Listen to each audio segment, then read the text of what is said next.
That boy was mesmerized by the milk. Cormani McClain got some real deal minutes against a top 5 school this past Saturday. So today we're going to take a peek at the film that we can without getting copyrighted. We're going to review his total stats, and apparently he got burnt. He got exposed as a sophomore cornerback who is still learning the defense. But look, man, I'm going to give Cormani his flowers, and I'm also going to give him his fair criticism. But we're going to talk briefly about the Georgia Florida game where Carson Beck decided to play like the worst quarterback of all time. Well, actually, he's been doing that for the last 3 weeks. Shout out to my Texas Longhorns for fumbling the bag. Regardless, we're going to talk about mostly, of course, Cormani McClain, what he's done to be in this position, and talk about how things lined up here. So if you enjoy these videos, please leave a like on this video. If you don't, dislike it. Comment down below if you're a Florida guy, Cormani guy, or if you're just a buff guy waiting for the downfall of our Cormani McClain. Now, just to catch you up to speed real quick, if you're not familiar, wait a minute.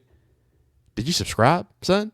Do that too, man. All the YouTube stuff. Anyway, to catch you up really quickly, fastly, and in a hurry with Cormani McClain, obviously 5-star, 6-something, big body, crazy athletic out of Lakeland, Florida.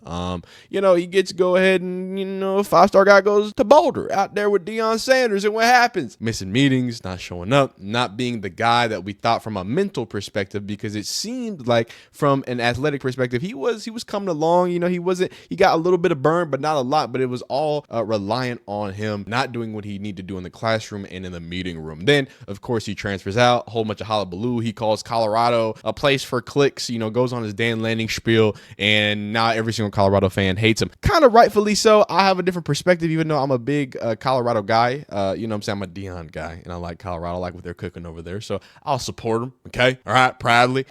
So when I say that, I think it's fair for them to have a bad taste in their mouth, but for me, being a young man who's starting to be less young, aging or whatnot, I see him as a young man who probably made some mistakes, probably tried to capitalize on some things, and now we're here in a situation where retribution is at his doorstep, and he has seemed to take it well. So let's walk you through the full thing. First things first, I know y'all, I gotta show y'all some, so show you some hits real quick. I know you don't got a good attention span. I want to give you a little peek at it. He was getting after, okay?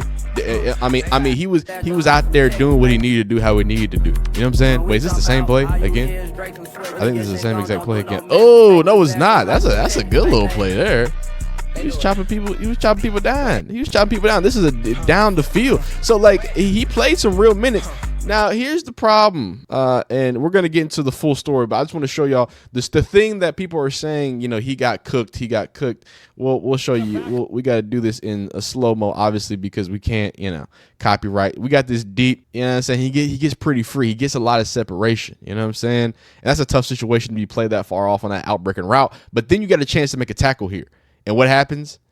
Hey man, that turf monster got you. That turf monster got Cormani McClain. But we're going to talk about it a little more in depth because, again, he does deserve some criticism for this play because this was a big pivot point of the game. But he also made some really good plays. So as well as people saying bad things, people were saying were good things about him too. So let's get into it. Let me lay it out. So obviously, as y'all know, last week, Cormani McClain had that pick 6 and Billy Napier had a lot of good things to say. So, decent things. So this is specifically from Billy Napier. Coach Billy Napier gave the green light for players to celebrate Cormani McClain's pick 6 in the end zone.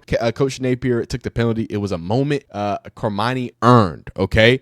Do what you're supposed to do and good things will happen. We're talking about the Cormani McClain story, a young man who seems to not be doing what he needs to do in any way, shape, or fashion.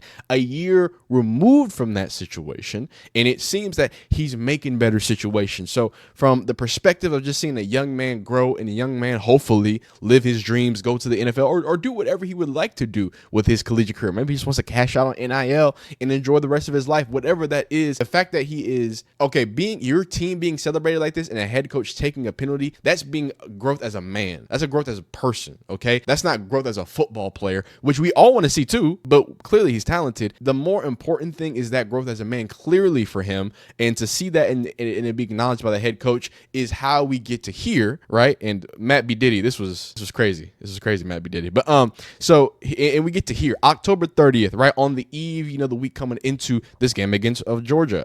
Billy Napier says says he's seen confidence from Cormani McClain this week. Absolutely phenomenal signs for a young cornerback learning a system, trying to get involved, and trying to make sure that he can, contribute to his team in the best way. Love to hear it. Napier said quarterback Cormani McClain is still learning the defense. Again, still learning the defense. Just put that in context, but is practicing hard and living the right way off the field. We're not having problems with him. Now, I do want to look. The bare minimum is not having problems off the field. So I don't want to praise him. I want to make sure, because some people get this confused. I'm not praising Cormani McClain for just acting right. That's not what I'm doing. I'm praising him for showing growth, right? You were in Colorado and now you're in Florida, which is he's from Florida. He's from Central Florida, in Lakeland, I believe. I believe that's Central Florida. So this is back in his play. You would think maybe more distractions. I don't know. Hey, people say there's a lot of distractions in Colorado too. You know what I mean? All that milk. That boy was mesmerized by the milk.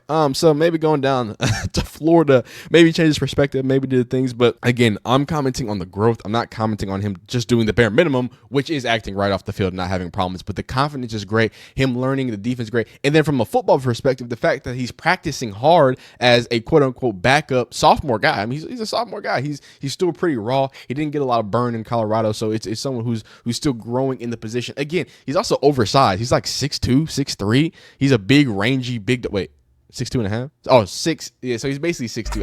I call him 6'2.5", but he's 6'2". But you know what I mean? So he's a rangier cornerback. He looks rangier, I'll say that. Like he looks 6'3" on the field. He looks like a tall guy. So with all that being said, right, then we have very, very bad news, which is Gator starting quarterback Jason Marshall is he was out for this game. I believe he's just out for the game. Oh, no, he's out for the season with a shoulder injury. That's crazy. Okay, so this is huge. This is, and this is kind of what Billy Napier was talking about. I thought he was just out for the game, but this is the kind of catalyst to Cormani even being in the game, and we're going to get to his actual stats, but this is a phenomenal opportunity, and when you're ready and you're accepting of opportunities and you're willing to be there and be trustful of the coach, you get put in a position to go from a backup guy that's a sophomore who, mind you, Cormani McClain struggled to be on the depth chart. He was struggling with going to meetings and XYZ at Florida at the beginning of the season. So this is just growth within a season, growth within a year. So I love to see that. I think that's super, super promising from him.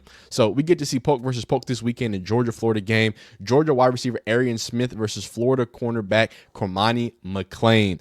So they both went to Lakeland High School. So that's super cool. Oh wait, I think they just both played high school together and they were in the Lakeland area. But regardless, he went to what's it called?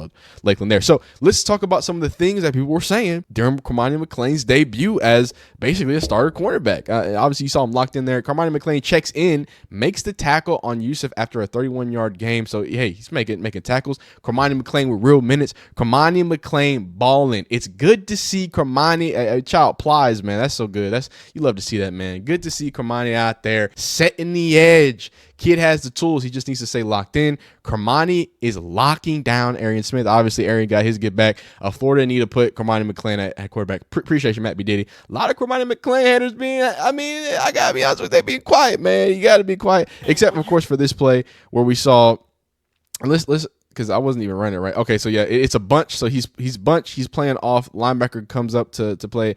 He gets hands on. I don't know why I can see the play better here than when it was full, but whatever. He puts his hands on there, and he is just out of position. So he needs to, this was, if I'm being honest, if I'm being 100% real with you, this is a lot about alignment, right? Both for offense and defense, right? If he's going to play this far off and still be the outbreaking, right? He's basically, I think, playing almost a cover 3 situation where he's going to be this deep half guy just waiting for him on this outbreak. So he's not really set up good leverage wise for this route. But regardless, if you get here, we got to break down and make this tackle, man. We got to make something happen. Wow. As you can see, like I said, he is just so much separation. He has no leverage.